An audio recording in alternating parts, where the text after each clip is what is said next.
नमस्कार बंधुरा नतून एक भिडियोते आपनादेर प्रत्येके जानाई स्वागतम। এই মুহূর্তে আবহাওয়ার গুরুত্বপূর্ণ খবর। রাত পোহালেই ঘূর্ণিঝড় মন্থা আরও ভয়ঙ্কর রূপ নেবে জানাচ্ছে আবহাওয়া দপ্তর।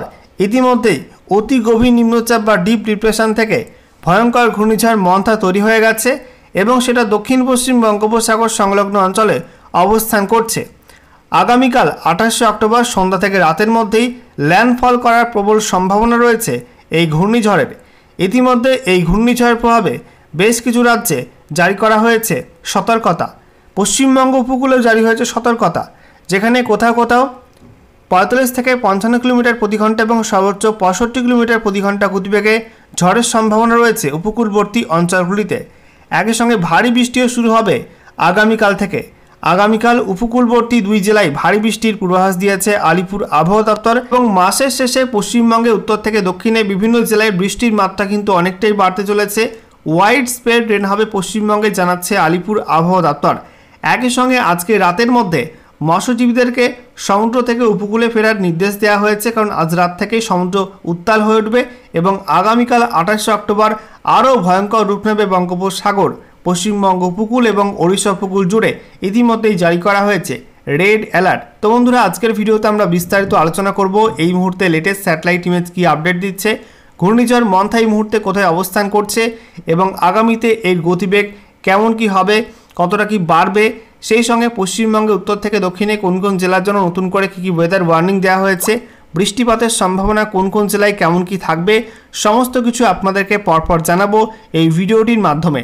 তো ভিডিওটি ভালো লাগলে এবং ইনফরমেটিভ বলে মনে হলে অবশ্যই আপনারা ভিডিওটা একটি করে লাইক করে দেবেন, অবশ্যই ভিডিওটি প্রচুর শেয়ার করবেন। সেই সঙ্গে নতুন দর্শক হয়ে থাকলে লেটেস্ট ভিডিওর আপডেট সর্বপ্রথমে পাওয়ার জন্য চ্যানেলটিকে সাবস্ক্রাইব করে নিয়ে পাশে থাকা বেল আইকনে ক্লিক করে অল নোটিফিকেশন অপশানটিকে অন করে রাখবেন। লেটেস্ট আপডেট আপনারা সবার প্রথমে পেয়ে যাবেন। আর সেই সঙ্গে আমাদের ভিডিওটি আপনি এই মুহূর্তে কোন জেলা থেকে দেখছেন অবশ্যই আপনাদের জেলার নামটি কমেন্টে জানিয়ে দেবেন, তাহলে আপনাদের জেলার আবহাওয়ার খবর আপনারা সঠিক সময়ে সবার আগে জানতে পারবেন।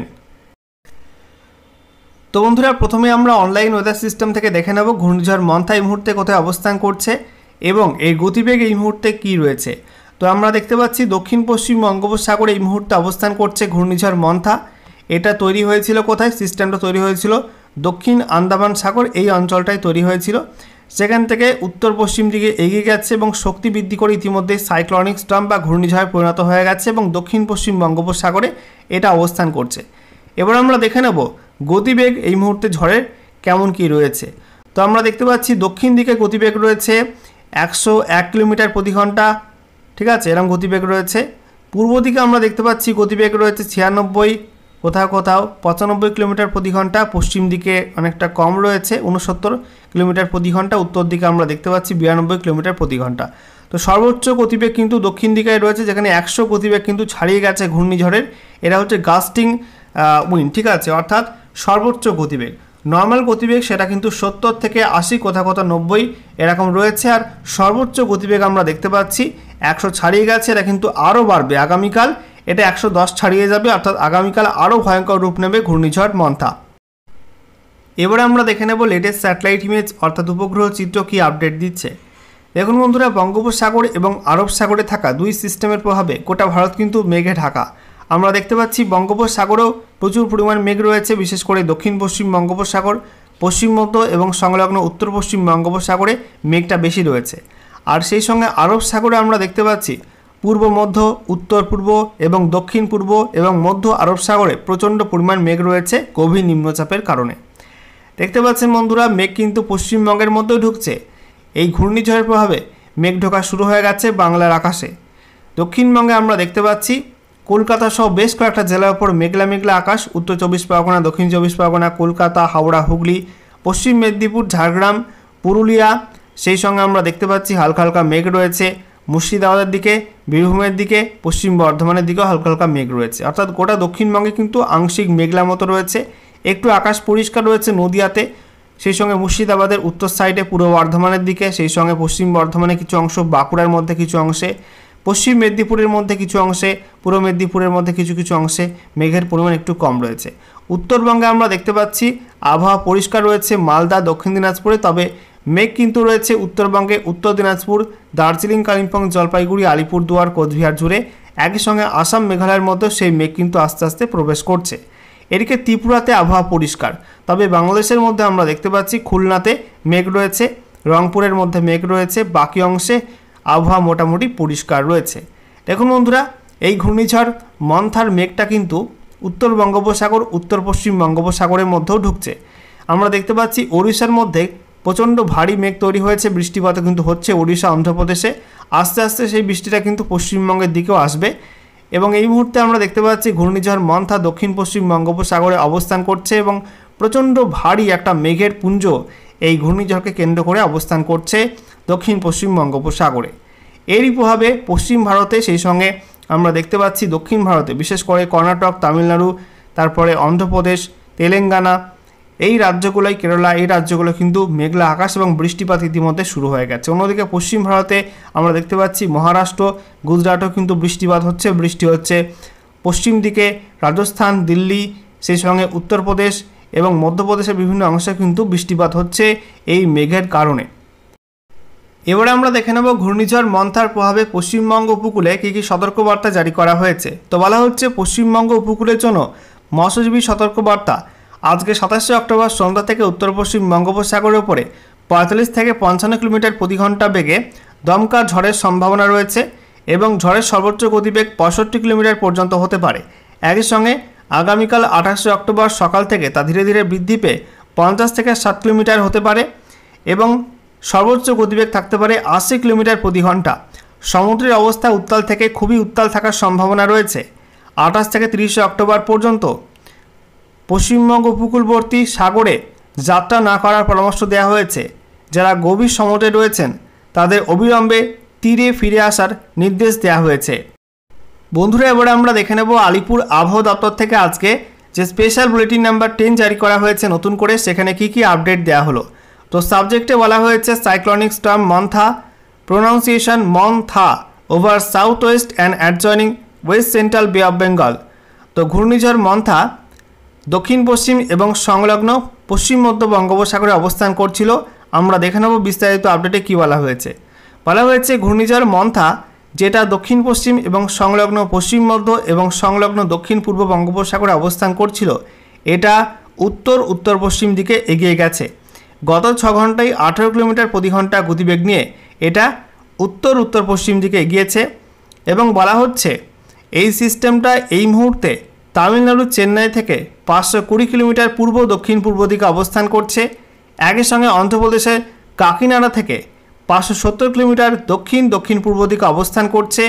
অন্ধ্রপ্রদেশের বিশাখাপট্টনম থেকে 600 কিলোমিটার দক্ষিণ দক্ষিণ পূর্ব দিকে অবস্থান করছে। ওড়িশার গোপালপুর থেকে 750 কিলোমিটার দক্ষিণ দিকে অবস্থান করছে। আন্দামান নিকোবর দ্বীপপুঞ্জ থেকে 850 কিলোমিটার পশ্চিম দিকে অবস্থান করছে, যেখানে পোর্ট ব্লেয়ার থেকে 850 কিলোমিটার পশ্চিম দিকে অবস্থান করছে। এই ঘূর্ণিঝড়টি আগামীতে আরও উত্তর উত্তর পশ্চিম দিকে এগিয়ে যাবে এবং ঘনীভূত হয়ে শক্তি বাড়িয়ে আগামীকাল 28শে অক্টোবর সকালে সিভিয়ার সাইক্লনিক স্টর্মে অর্থাৎ তীব্র ঘূর্ণিঝড়ে পরিণত হবে। তো রাত পোহালে কিন্তু ঘূর্ণিঝড় আরও শক্তি বাড়িয়ে প্রবল ঘূর্ণিঝড় বা তীব্র ঘূর্ণিঝড়ে পরিণত হবে এবং তারপরে এটা আরও উত্তর উত্তর পশ্চিম দিকে এগিয়ে যাবে এবং অন্ধ্রপ্রদেশ উপকূল ক্রস করতে পারে। মছলিপট্টনম থেকে কলিঙ্গপট্টনম এই অঞ্চলের মধ্যবর্তী কাকিনাড়ার ওপর দিয়ে আগামীকাল 28শে অক্টোবর সন্ধ্যা থেকে রাতের মধ্যে ল্যান্ডফল করবে তীব্র ঘূর্ণিঝড় অর্থাৎ সিভিয়ার সাইক্লনিক স্টর্ম মন্থা এবং গতিবেগ আমরা দেখতে পাচ্ছি উপকূলে আঘাত আনার সময় গতিবেগ থাকবে 90 থেকে 100 কিলোমিটার প্রতি ঘন্টা এবং সর্বোচ্চ 110 কিলোমিটার প্রতি ঘন্টা। এবার আমরা দেখে নেব ঝড়ের গতিবেগ কোন কোন সময় কেমন কি থাকবে। তো আজকে 27শে অক্টোবর সন্ধ্যার সময় আমরা দেখতে পাচ্ছি 80 থেকে 90 কিলোমিটার প্রতি ঘন্টা এবং সর্বোচ্চ 100 কিলোমিটার প্রতি ঘন্টা গতিবেগে ঝড় রয়েছে এবং এই মুহূর্তে ঘূর্ণিঝড় বা সাইক্লনিক স্টর্ম রয়েছে। আজকে রাতেও ঘূর্ণিঝড়ই থাকবে এবং গতিবেগ কিছুটা বাড়তে পারে 85 থেকে 95 এবং সর্বোচ্চ 105 কিলোমিটার গতিবেগ নিয়ে এটা কিন্তু উত্তর উত্তর পশ্চিম দিকে এগিয়ে যাবে। আগামীকাল 28শে অক্টোবর 2025 ভোরের দিকে এটা শক্তি বাড়িয়ে সিভিয়ার সাইক্লনিক স্টর্ম অর্থাৎ তীব্র ঘূর্ণিঝড়ে পরিণত হবে। তখন ঝড়ের গতিবেগ থাকবে 90 থেকে 100 কিলোমিটার প্রতি ঘন্টা এবং সর্বোচ্চ 110 কিলোমিটার প্রতি ঘন্টা। এরপরে আমরা দেখতে পাচ্ছি আগামীকাল সন্ধ্যার দিকে গতিবেগ থাকবে একই 90 থেকে 100 এবং সর্বোচ্চ 110 কিলোমিটার প্রতি ঘন্টা এবং তীব্র ঘূর্ণিঝড় রূপে কিন্তু অবস্থান করবে অন্ধ্রপ্রদেশ উপকূলের কাছে। 29 অক্টোবর ভোরের দিকে আমরা দেখতে পাচ্ছি গতিবেগ কিছুটা কমে যাবে, কারণ উপকূলে আঘাত আনার পরে শক্তি ক্ষয় করতে শুরু করবে। তখন এটা সিভিয়ার সাইক্লোনিক স্টর্ম থেকে দুর্বল হয়ে সাইক্লোনিক স্টর্মে পরিণত হবে, অর্থাৎ ঘূর্ণিঝড়ে পরিণত হবে আবার, এবং গতিবেগ থাকবে 70 থেকে 80 কিলোমিটার প্রতি ঘন্টা, সর্বোচ্চ 90 কিলোমিটার প্রতি ঘন্টা। এরপর 29 অক্টোবর সন্ধ্যার দিকে ঝড়ের গতিবেগ থাকবে আরও একটু কম, 55 থেকে 65 কিলোমিটার এবং সর্বোচ্চ 75 কিলোমিটার প্রতি ঘন্টা, এবং ডিপ ডিপ্রেশন বা অতি গভীর নিম্নচাপ রূপে অবস্থান করবে। এরপরে 30 অক্টোবর 2025 সন্ধ্যার দিকে আমরা দেখতে পাচ্ছি, সকালের দিকে আমরা দেখতে পাচ্ছি ডিপ্রেশন বা গভীর নিম্নচাপ রূপে অবস্থান করবে এবং ঝড়ের গতিবেগ থাকবে 35 থেকে 45 কিলোমিটার প্রতি ঘন্টা, সর্বোচ্চ 55 কিলোমিটার প্রতি ঘন্টা। বন্ধুরা, এবারে আমরা দেখে নেব আলিপুর আবহাওয়া দপ্তর থেকে নতুন করে কী ওয়েদার ওয়ার্নিং জারি করা হলো পশ্চিমবঙ্গের 23টা জেলার জন্য। তো আমরা দেখতে পাচ্ছি আজকের বাকি সময়টা অর্থাৎ রাতের মধ্যে, তারপর আগামীকাল 28 অক্টোবর 2025 সকাল 8:30 পর্যন্ত সময়ের মধ্যে পশ্চিমবঙ্গে উত্তর থেকে দক্ষিণে কোনো জেলায় কিন্তু কোনো ওয়ার্নিং নেই, খুব একটা বৃষ্টিপাতের সম্ভাবনা কিন্তু রাতের মধ্যে নেই। এরপর আগামীকাল 28 অক্টোবর থেকে 29 অক্টোবর 2025 সকাল 8:30 পর্যন্ত সময়ের মধ্যে উত্তরবঙ্গে কোনো জেলায় কোনো ওয়ার্নিং নেই, তবে দক্ষিণবঙ্গের মধ্যে আমরা দেখতে পাচ্ছি উপকূলের দিকে ওয়ার্নিং রয়েছে। ওয়ার্নিং নেই মুর্শিদাবাদ, নদিয়া, বীরভূম, পশ্চিম বর্ধমান, পূর্ব বর্ধমান, বাঁকুড়া, পুরুলিয়াতে। অন্যদিকে হুগলি, হাওড়া, কলকাতা, উত্তর এবং দক্ষিণ 24 পরগনা, পশ্চিম মেদিনীপুর, পূর্ব মেদিনীপুর, ঝাড়গ্রামে বজ্রবিদ্যুৎ সহ বিক্ষিপ্ত বৃষ্টিপাতের সম্ভাবনা রয়েছে, সঙ্গে ঝোড়ো হাওয়ার সম্ভাবনা রয়েছে 30 থেকে 40 কিলোমিটার প্রতি ঘন্টা গতিবেগে। এই জেলাগুলির জন্য হলুদ সতর্কবার্তা দেওয়া হয়েছে।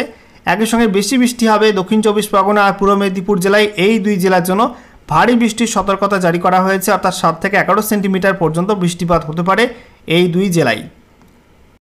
এরপর 29 অক্টোবর থেকে 30 অক্টোবর 2025 সকাল 8:30 পর্যন্ত সময়ের মধ্যে উত্তরবঙ্গের দার্জিলিং, কালিম্পং, আলিপুরদুয়ার, কোচবিহারে কোনো ওয়ার্নিং নেই, তবে জলপাইগুড়ি, উত্তর দিনাজপুর, দক্ষিণ দিনাজপুর, মালদায় বজ্রবিদ্যুৎ সহ হালকা মাঝারি বৃষ্টিপাতের সম্ভাবনা থাকবে, সঙ্গে ঝোড়ো হাওয়া থাকবে 30 থেকে 40 কিলোমিটার প্রতি ঘন্টা গতিবেগে এবং এই জেলাগুলিতে হলুদ সতর্কবার্তা জারি করা হয়েছে। অন্যদিকে দক্ষিণবঙ্গ জুড়ে থাকছে হলুদ সতর্কবার্তা। দক্ষিণবঙ্গের প্রত্যেক জেলায় বজ্রবিদ্যুৎ সহ বিক্ষিপ্ত বৃষ্টিপাতের সম্ভাবনা থাকবে, সঙ্গে 30 থেকে 40 কিলোমিটার প্রতি ঘন্টা গতিবেগে দমকা ঝোড়ো হাওয়া থাকবে, আর ভারী বৃষ্টিপাত হবে উত্তর 24 পরগনা, দক্ষিণ 24 পরগনা, পূর্ব মেদিনীপুর, পশ্চিম মেদিনীপুর, ঝাড়গ্রাম এই জেলাগুলিতে। এরপর 30 অক্টোবর থেকে 31 অক্টোবর 2025 সকাল 8:30 পর্যন্ত সময়ের মধ্যে উত্তরবঙ্গে দার্জিলিং, কালিম্পং, জলপাইগুড়ি, সেই সঙ্গে উত্তর দিনাজপুর, মালদা এই জেলাগুলোয় বিক্ষিপ্ত ভারী বৃষ্টি হলুদ সতর্কবার্তা দেওয়া হয়েছে। অন্যদিকে আলিপুরদুয়ার, কোচবিহার, দক্ষিণ দিনাজপুরে বিক্ষিপ্ত বজ্রবিদ্যুৎ সহ বৃষ্টিপাতে হলুদ সতর্কবার্তা জারি করা হয়েছে। প্রত্যেক জেলায় থাকবে উত্তরবঙ্গে 30 থেকে 40 কিলোমিটার প্রতি ঘন্টা গতিবেগে দমকা ঝোড়ো হাওয়া।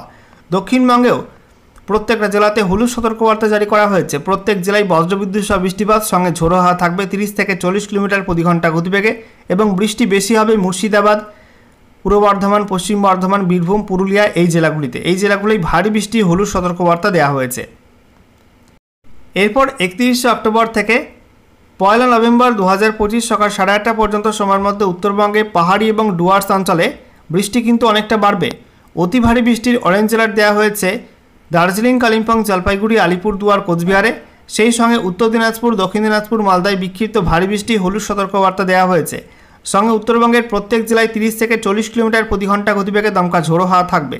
দক্ষিণবঙ্গে আমরা দেখতে পাচ্ছি পুরুলিয়া, বাঁকুড়া, ঝাড়গ্রাম, পশ্চিম মেদিনীপুর, পূর্ব মেদিনীপুর, হুগলি, হাওড়া, কলকাতা, উত্তর এবং দক্ষিণ 24 পরগনায় এই জেলাগুলোই কোনো ওয়ার্নিং নেই, তবে মুর্শিদাবাদ, বীরভূম, পশ্চিম বর্ধমান, পূর্ব বর্ধমান, নদিয়ায় বজ্রবিদ্যুৎ সহ বৃষ্টিপাতে হলুদ সতর্কবার্তা দেওয়া হয়েছে। সঙ্গে ঝোড়ো হাওয়া থাকবে 30 থেকে 40 কিলোমিটার প্রতি ঘন্টা গতিবেগে এবং মুর্শিদাবাদ, বীরভূমে ভারী বৃষ্টিও হতে পারে, বিক্ষিপ্ত হবে। এরপর 1 নভেম্বর থেকে 3 নভেম্বর 2025 সকাল 8:30 পর্যন্ত সময়ের মধ্যে উত্তরবঙ্গে এবং দক্ষিণবঙ্গে আর কোনো সতর্কবার্তা দেওয়া হয়নি আপাতত। এই সময়টায় নো ওয়ার্নিং জোন তৈরি হতে পারে গোটা বাংলায়।